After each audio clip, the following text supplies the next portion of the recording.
welcome to Soultalk, broadcasting live from Tzfat, Israel. So today's a very special day. Today's the 7th of Cheshvan, and 7th of Cheshvan, we are the Jewish New Year is like a Greek wedding. It just goes on and on and on and on.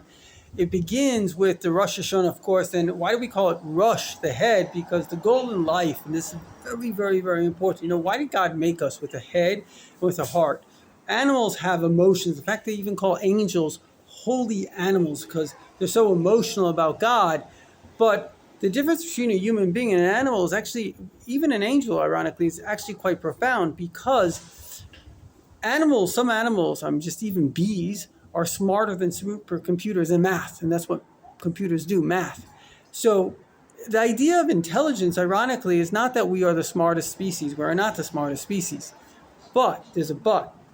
We have something that no other species has, no other mammal has it, and that's called a prefrontal lobe. And the difference between somebody with a prefrontal lobe and somebody without a prefrontal lobe is the difference between, do you have the ability to change or not? An animal cannot change. Everything in an animal is instinct. The animal doesn't have thoughts that are divorced from itself. The us, one of the greatest questions in life is, who are we? And the answer to that is, well, you are the emotions that you hold. Now, just because you have one emotion doesn't mean you are that emotion. And that's why people that will identify with a single emotion that they have and say, well, that's who I am, it's very foolish. You have many emotions. And so a person is, in a sense, it's like, what is the soup? Well, the soup is the sum total of the ingredients in the soup. It's chicken soup. And it's not just chicken, it's a chicken, and it's the potatoes, it's the onions, it's the carrots, it's, a zucchini soup, it's a squash soup, but it's the sum total of the soup. And the same thing is, we are the sum total of the emotions. And every single animal is the same way. It's the sum total of its emotional self.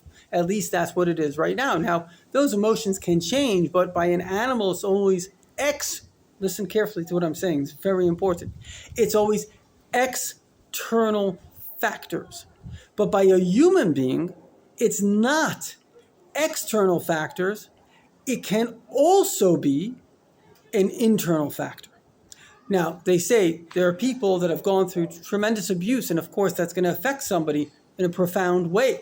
But some people remain abused their whole lives, and some people become the most amazing people that exist. In fact, I have a dear friend. He went through a lot of difficulty. It was ADD. A lot of us have been or are ADD. And as a child, he was super ADD and had a lot of difficulty. And in the end of the day, he's one of the most amazing people. Why? Because the difficulties that we went through, and this is the message that I shared with him, is that all the things that you went through was like this chicken in an egg. You were just squashed up in the egg. And even though you might have been content and happy, but until the shell, we all have what's called a klippa, a shell around us, our identity, our thoughts of who we are, which actually limit who we can become. And so when we can break out of that shell, and usually we can't do it on our own. God gave the chicken a little beak, and he gave him the power. They say, Ein chavish mater es atzmai. A prisoner cannot release himself from his own prison. That's why we should never judge someone, because if we were in the same circumstances that they were, chances are we may even be worse. Very good chances. Don't judge anyone. However, at the same time, the fact of the matter is that we are literally also an individual that needs to be extricated. We have this clip of this shell, and I'm going to give you a simple example with myself. Okay, who am I? So my name is Zevi Weinberg. Okay, who is Zevi Weinberg? So on a simple level, you would say, Zevi Weinberg, he's the son of my dad. We don't say our parents' name, my dad and my mom, and we're all the child of our dad and our mom. And let's say, who else is Zevi Weinberg? You say, okay, well, he's a Jew. Who else is he? Let's say he's a Chassid. He belongs to the Lubavitch movement. Who else is he? He's an American. Now, let's start to peel away those shells. Who is Zevi Weinberg? Okay, we're going to take away the fact that he's the son of these people. If I was born, this body and soul were born to other people, so they don't define me. The fact that I'm a Jew, okay, I get to, in a certain sense, that's a core fact, but in a sense I get to choose my religion, choose my faith. So in a way, even that doesn't define me. The idea that, I don't know, I'm an American. Well, if I was born somewhere else, would that make me an American? No, I'd be someone else. So does that define me? So the truest thing of who Zevi Weinberg is actually is the choice of who Zevi Weinberg wishes to be. Remember, very, very important idea. The truest idea of who Zevi Weinberg is not who he is now.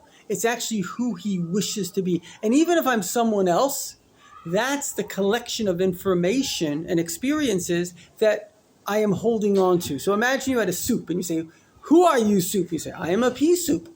But imagine the pea soup said, my whole drive in life is to be a chicken soup. So who is the pea soup? Is it a chicken soup or is it a pea soup? The Baal Shem Tov, perhaps the greatest master that ever existed, he said, we are who we wish to be. He says we are literally where we wish to be. So I may be right here, this lovely place of ascent in Sfat, Israel, but if where I wish to be, let's say, is, I don't know, my hometown, Kansas City, I'm not over here, I'm over there. And many people, they're not where they are. They wish to be somewhere else. And that's not necessarily a bad thing, because you are the person you wish to be. Now, it doesn't mean that all of you has become that. There may be a part of you that says, I am a pea soup and I am stuck in being a pea soup. But is that true? If you were to take some chicken and put some onions and, whatever broth they put in to make you into a chicken soup, well, maybe you'd have some peas left in you, but maybe you turn into a chicken soup. In other words, that desire to be something is more defining of who you are than who you actually were kind of created through external circumstances. So in simple words, your internal desire is stronger than your external factors. Again, your internal desire is more who you are, which is obvious, than your external factors. Now, a chicken will always be a chicken because he cannot get beyond himself. He doesn't have a mind that says, I really don't think people should be chickens. I think people should be eagles. He can't do that. I'm a chicken. But a human being can and must observe reality. And he or she has to say, well, how should we be? Never mind how we are, how my parents are behaving, my society is behaving. How should I be behaving? How should my society be? And that's what the first Jew did. He said, guys, we got it wrong. And that's why Avraham Avinu was called Avraham Ha'ivri. Ha'ivri means the other side. Everybody in the world, they were out of their minds, worshiping idols, sacrificing their kids. They were evil. Avraham said, you guys all have it wrong. My understanding, my inner world and mind has told me that this whole thing is one. There's one God. And we're all part of the one. And we all matter. And we all have to get along. And the fact that we're different, that doesn't make us different. That makes us complementary. It's like different colors on a painting. It complements different notes in a musical composition. We are here to complement each other. It all comes from the one. And he was right. The whole world, we like to think of ancient people as unsophisticated. It's not true. They built amazing structures. They had amazing wisdom, sometimes even magic and sometimes even science. A lot of the wisdom of today is based on the wisdom of Egypt. They had technology that we don't know. Think of those pyramids, unbelievable structures. I studied a bit about the pyramids. Inside, it's a constant temperature of 72 degrees. Crazy stuff. The bottom line is, if you allow the world around you, and today, how does that mean? The social media, your friends, even your parents, even your faith, if you allow it all to define you, then you are stuck in its box. But if you say, what is the truth? And that is the key to getting to the truth. They say that there are a whole bunch of factors that lead up to the ultimate truth. And all of it depends on the seeking of truth. When you seek the truth, and that is the key thing that you want, then the truth will find you. The truth, I'm not going to define it for you. I want you to find it for yourself. created you. It created the lie. It created the darkness, all for one reason, because you only buy into that which you seek. It's the desire for it. The internal wish is what creates eventually the external reality. So do not allow the external to define you. Be defined by your own internal. And there is no more important message than this. If this message is important to you, if you can see how that resonates, please, even though I look like a rabbi, I come from Judaism, the Jewish religion, it's a universal message. It's a message of truth. It's a message that needs to go to everybody. Do not allow the world around you to define who you are. Allow the truth within you. Now, that doesn't mean that somehow you are the God, you are the prophet. It means you have to seek the truth, and the truth is there. And I do believe that all of Judaism has truths. And I do believe that we're in the Messianic era, that God is coming individually and teaching us more and more truths. But the point is, it has to come from within. It has to resonate from within. It has to be real. So good luck on discovering who you are and developing that.